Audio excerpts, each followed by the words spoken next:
अब मैं इसमें ये कहना चाहूँगा कि जो इंडियन इंस्टीट्यूट ऑफ टेक्नोलॉजी ने जो अपनी फाइंडिंग्स उनके साइंसदानों ने 10 से तकरीबन 10-12 के करीब थे, सिर्फ मुशाहिदा देख के उन्होंने ये रिपोर्ट किया कि ये क्या चीज़ है। इनको इकट्ठा करना पड़ेगा, ये लैब के अंदर हो सकता है। जी ये कह रहे हैं आप? जी बिल्कुल।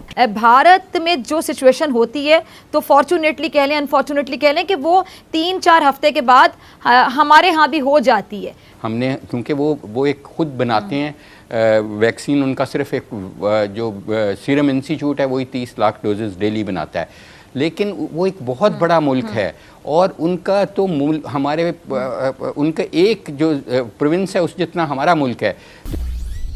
नमस्कार दोस्तों, जय हिंद। हिंदुस्तान स्पेशल में आपका स्वागत है। दोस्तों, आपको पता ही है दोस्तों, इस वक्त भी भारत में काफ़ी गिनती में कोविड केसेस आ रहे हैं, लेकिन पिछले दिनों के मुकाबले ये कुछ कम हुए हैं। भारत में वैक्सीन लगाने का अभियान बड़े जोरों से जारी है। आपको पता ही है दोस्तों, भारत एक बहुत बड़ा देश है और सभी लोगों को वैक्सीन लगाने में समय लग सकता है, लेकिन सरकार सभी लोगों को वैक्सीन जल्द से जल्द लगाने में लगी हुई है। आज की वीडियो में पाकिस्तानी मीडिया ने भारत के साइंटिस्ट की बहुत तारीफ की है और उन्हें सबसे बेस्ट बताया है। पाकिस्तान भारत के मुकाबले जनसंख्या, साइज और इकोनॉमी में बहुत ही छोटा देश है। आज की वीडियो में फिजा अकबर खान ने बताया है कि पाकिस्तान भारत को फॉलो करता है। आज की वीडियो में पाकिस्तानी मीडिया ने और क्या कहा, तो चलिए दोस्तों आज की वीडियो की तरफ चलते हैं। Thank you so much. आपकी एक राय थी कि ये इंजीनियर्ड है, मैन मेड वायरस, जिसको मैंने भी उस दिन शायद इसी तरह कहा था, तो आपकी राय इसमें बदली है या? क्योंकि बहुत रिसर्च हो चुकी है इसके ऊपर, अब बहुत काम हो गया इसके ऊपर। जी, सबसे पहले मैं आपको ये बताना चाहूँगा मैंने इसको इंजीनियर्ड क्यों कहा था। और ये सवाल बाद में बहुत गूंजता रहा, बहुत सारे लोगों ने पूछा भी। जी, बहुत सारे लोगों ने पूछा और बाहर के मुल्कों से लोगों ने पूछा। मैंने इसको इंजीनियर्ड इसलिए कहा था कि इस पे 2 तहकीके मकाले आए थे और जो ये आए थे, एक इंडियन इंस्टीट्यूट ऑफ टेक्नोलॉजी से आया था और एक लुइस पास्चर इंस्टीट्यूट से आया था, जो कि हेडेड बाय था डॉक्टर मॉन्टेनेयर। और ये डॉक्टर मॉन्टेनेयर वो शख्स हैं जिन्होंने एड्स की वायरस को डिस्कवर किया था, आइडेंटिफाई किया था।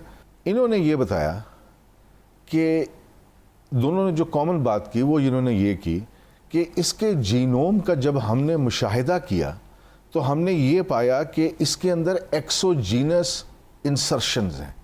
अब मैं इसको आम आदमी के लिए समझा दूं कि इसका क्या मतलब है।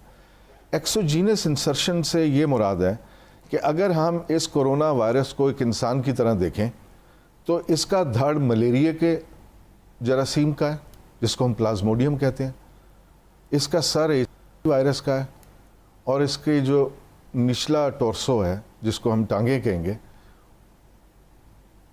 वो सार्स कोविड-1 का है जो अर्ली 2000 में आई थी। ये कॉम्बो है मुख्तलिफ जरासीमों का या चीज़ों का। जी हाँ, और इसका नेचर में इकट्ठे हो जाना बड़ा यानी कि मुश्किल माना जाता है। और आप सितम ज़रीफ़ी देखिए कि जब उन्होंने अपनी फाइंडिंग्स पब्लिश की, ख़ास तौर पे इंडियन इंस्टीट्यूट ऑफ टेक्नोलॉजी ने, तो उनको इसको थोड़ा और आसान करने पहले, हाँ, साइंटिस्ट ये कह रहे हैं कि ये मुख्तलिफ चीज़ों से मिलकर ये वायरस बना है। जी हाँ, उन चीज़ों का कुदरती तौर पे इकट्ठे होने का इम्कान नहीं है, इनको इकट्ठा करना पड़ेगा, ये लैब के अंदर हो सकता है। जी, ये कह रहे हैं आप? जी बिल्कुल बिल्कुल। आगे बढ़े। अच्छा, अब मैं इसमें यह कहना चाहूँगा कि जो इंडियन इंस्टीट्यूट ऑफ टेक्नोलॉजी ने जो अपनी फाइंडिंग्स उनके साइंसदानों ने 10 से तकरीबन 10-12 के करीब थे, सिर्फ मुशाहिदा देख के उन्होंने ये रिपोर्ट किया कि ये क्या चीज़ है। और इसमें मैं ये कहना चाहूँगा कि अब तो ये आ गया हमारे सामने। ये कहाँ से आया, ये एक मेरे ख़्याल में एक ऐसी बहस है जिसका कुछ हासिल नहीं है और ये हिस्ट्री बताएगी कि ये कहाँ से आया और ये किसने बनाया। और मुल्क में गुज़िश्ता रोज़ 38,883 टेस्ट किए गए थे, जो कि मौजूदा वबा के तनाजुर में कम बताए जाते हैं।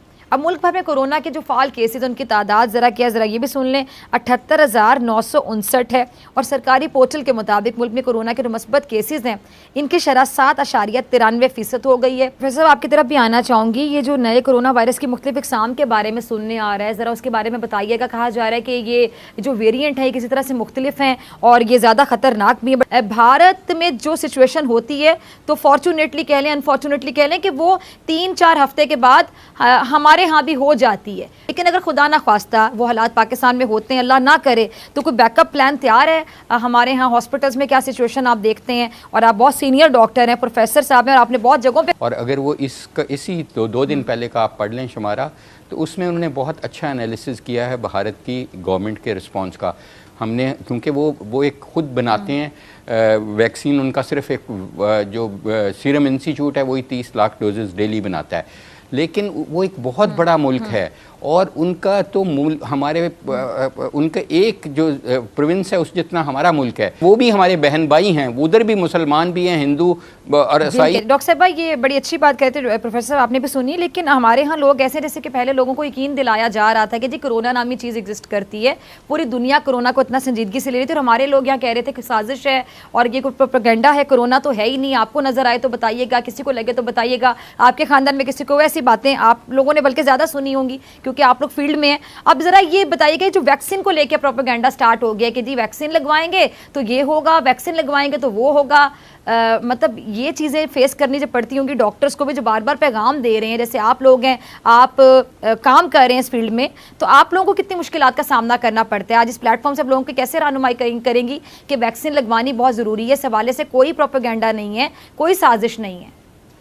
देखें जी, अनफॉर्चुनेटली हमारा मुल्क वो है जब आज पूरी दुनिया में पोलियो जो है वो ख़त्म हो गया है और एक वैक्सीन के थ्रू जो है वो पोलियो का वजूद है। तो आज पाकिस्तान वाहिद 2 ममालिक में, अफगानिस्तान और पाकिस्तान, जहाँ आज भी पोलियो का वजूद है और उसकी वजह यही है कि लोग पोलियो वैक्सीन के ऊपर उनका यकीन नहीं है और रिफ्यूज़ल रेट बहुत है और लोग बच्चों को छुपा लेते हैं और ये पोलियो की वैक्सीन नहीं दिलाते। दुनिया में देखिए आज तक जितनी भी वबाएं आई हैं, जैसे आप एक देख लें कि स्मॉल पॉक्स एक ऐसी बीमारी थी जो कि जानलेवा थी, मगर उसका खात्मा दुनिया से तब हुआ जब उसकी वैक्सीन बनी और वो वैक्सीन इस्तेमाल हुई। तो हमारे पास ये सारे एविडेंसेस मौजूद हैं कि इस किस्म की वबा का और कोई हल नहीं है सिवाय इसकी कि वैक्सीन लगाई जाए। मैं चाहूँगी वज़ीर-ए-आज़म साहब ने भी कहा है कि जी हमारी बातचीत जारी कि पाकिस्तान के अंदर भी वैक्सीन बनाई जाए और इंशाल्लाह पाकिस्तान में वैक्सीन बनाने से मुतालिक खुशखबरी देंगे, तो ये खुशखबरी कब तक मिल सकती है पाकिस्तानी अवाम को? देखें जी, इस वक्त जो कैंसिनो बायो की वैक्सीन है जिसके ट्रायल्स प्रोफेसर साहब ने अपने UHS में भी किए थे, वो वैक्सीन का जो रॉ मटेरियल है, जो कॉन्सेंट्रेट है, वो पाकिस्तान पहुंच चुका हुआ है। चाइनीज़ टीम जो है एक्सपर्ट्स की वो भी पाकिस्तान में मौजूद है। चाइनीज़ टीम पहला बैच जो है वो अपनी सुपरविजन में बना रही है और इस वक्त उसके जो ट्रायल्स हैं उसकी एफिकेसी को देखने के लिए और उसकी सेफ्टी को वो किस तरह का बैच बने, वो ट्रायल्स इस वक्त उसकी टेस्टिंग हो रही है और इंशाल्लाह ताला वो जैसे ही अप्रूव होता है तो ये लोगों पर इस्तेमाल होनी शुरू हो जाएगी।